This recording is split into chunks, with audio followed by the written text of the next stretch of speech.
बहुत वर्ष पहले एक राजा की दो रानियां थी। बड़ी रानी शोभा बहुत अच्छे स्वभाव की दयावान स्त्री थी। छोटी रानी रूपा बड़ी कठोर और दुष्ट थी। बड़ी रानी शोभा के एक पुत्री थी, नाम था देवी। रानी रूपा के भी एक बेटी थी, नाम था तारा। रानी रूपा बड़ी चालाक और महत्वाकांक्षी स्त्री थी। वह चाहती थी कि राज्य की सत्ता उसके हाथ में रहे। राजा भी उससे दबा हुआ था। रानी रूपा बड़ी रानी और उसकी बेटी से नफरत करती थी। एक दिन उसने राजा से कह दिया कि रानी शोभा और देवी को राजमहल से बाहर निकाल दिया जाए। राजा रानी रूपा की नाराजी से डरता था। उसे लगा कि उसे वही करना पड़ेगा जो रूपा चाहती है। उसने बड़ी रानी और उसकी बेटी को राजमहल के बाहर एक छोटे से घर में रहने के लिए भेज दिया। लेकिन रानी रूपा की घृणा इससे भी नहीं हटी। उसने देवी को आज्ञा दी कि वह प्रतिदिन राजा की गायों को जंगल में चराने के लिए ले जाया करे। रानी शोभा यह अच्छी तरह जानती थी कि यदि देवी गायों को चराने के लिए गई तो रानी रूपा उन्हें किसी और परेशानी में डाल देगी। इसलिए उसने अपनी लड़की से कहा कि वह रोज सुबह गायों को जंगल में चरने के लिए ले जाया करे और शाम के समय उन्हें वापस ले आया करे।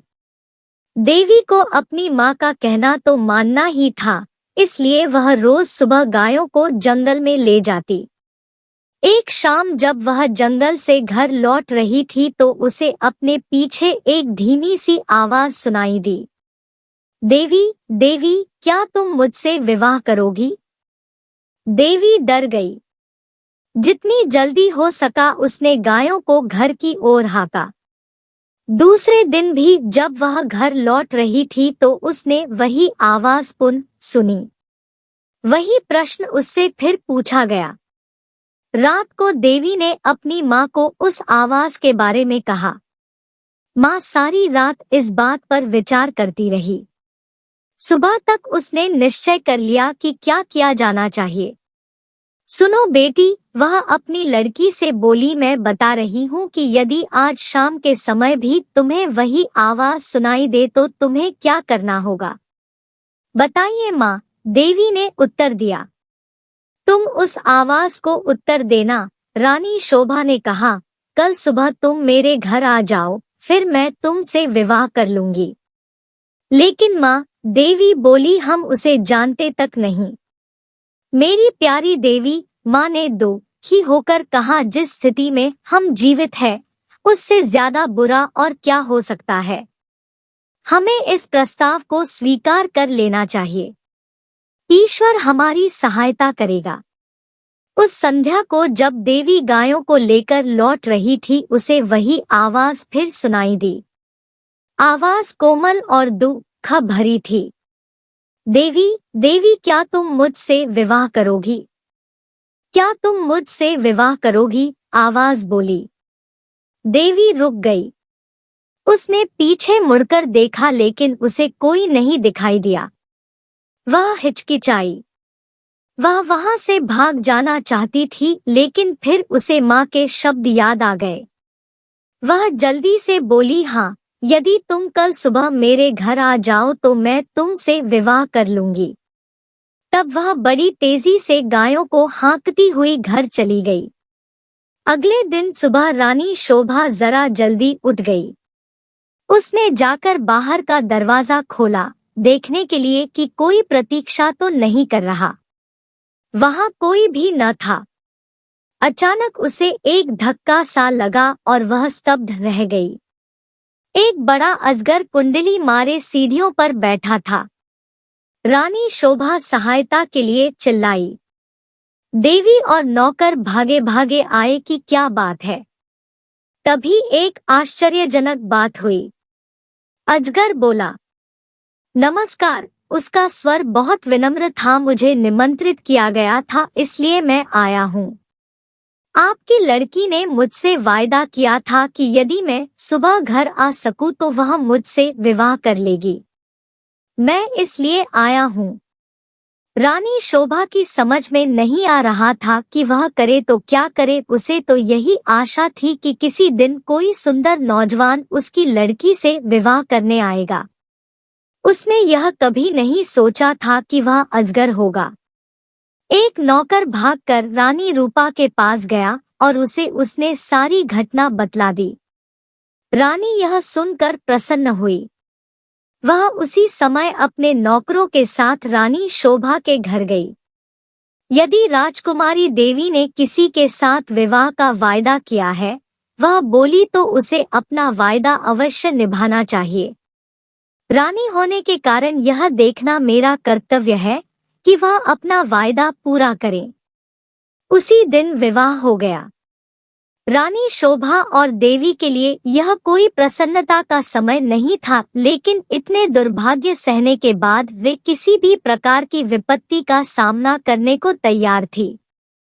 विवाह के पश्चात अजगर अपनी पत्नी के साथ उसके कमरे में गया। सारी रात रानी शोभा ने प्रार्थना करते हुए बिताई कि उसकी बच्ची ठीक ठाक रहे। दूसरे दिन बड़े सवेरे उसने देवी के कमरे का दरवाजा खटखटाया।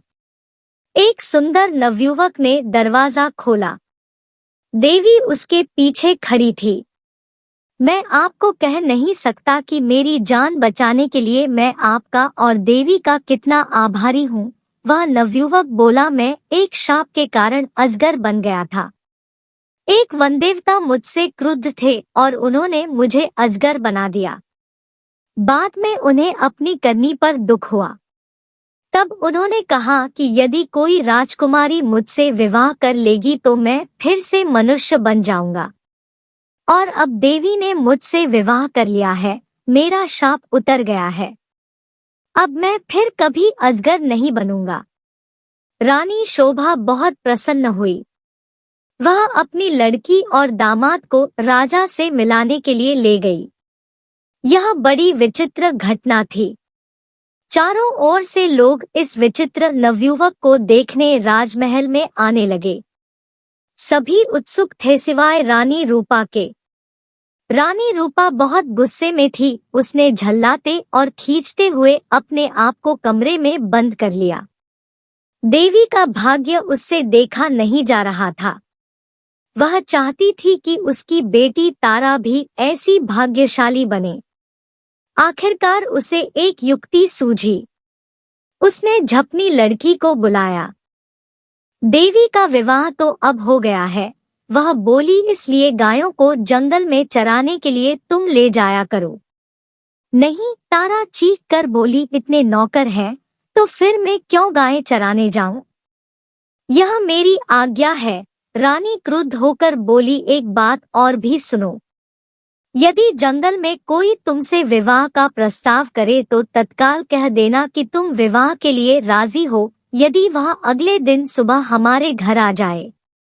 तारा माँ की इस योजना से भयभीत हो गई। वह गायों को जंगल में नहीं ले जाना चाहती थी। वह खूब रोई, लेकिन रानी फिर भी नहीं पिघली। तारा को उसकी आज्ञा माननी पड़ी। तारा रोज सुबह गायों को जंगल में चराने के लिए ले जाती और फिर शाम के समय वापस ले आती। लेकिन उसने एक बार भी जंगल में किसी तरह की आवाज नहीं सुनी जो यह कह रही हो, क्या तुम मुझसे विवाह करोगी? फिर भी रानी निराश नहीं हुई। जंगल में कोई अजगर तो था नहीं जो तारा से विवाह का प्रस्ताव करता। इसलिए उसने खुद अजगर ढूंढने का निश्चय किया। उसने अपने नौकरों को एक अजगर लाने की आज्ञा दी। बहुत खोज करने पर काफी दिनों पश्चात उन्हें एक बहुत बड़ा अजगर मिला। उसे पकड़कर वे राजमहल में ले आए।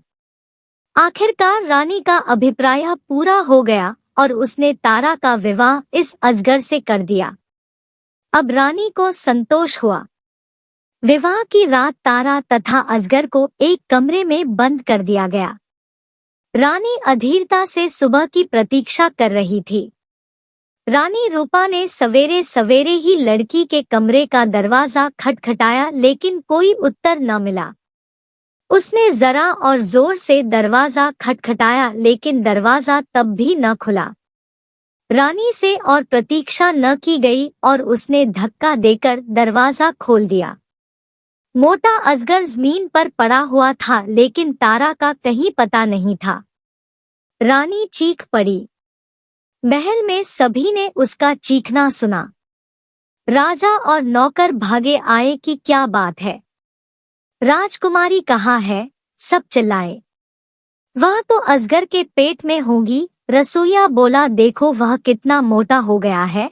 रानी अब बड़ी जोर जोर से रोने लगी। राजा भी रोने लगा। रसोइया अपना सबसे बड़ा चाकू ले आया। वह बोला, यदि वह अब तक जीवित हुई तो मैं राजकुमारी को बचाने की कोशिश करूंगा। उसने अजगर का पेट चीर डाला। तारा अच्छी भली जीवित थी। रसोइये ने उसे बाहर खींचा। वह चीख मारकर अपनी माँ की तरफ भागी। अजगर की मृत्यु हो गई और साथ में रानी रूपा की इस इच्छा की भी कि तारा का विवाह देवी की तरह ही किसी योग्य और संपन्न नवयुवक से हो।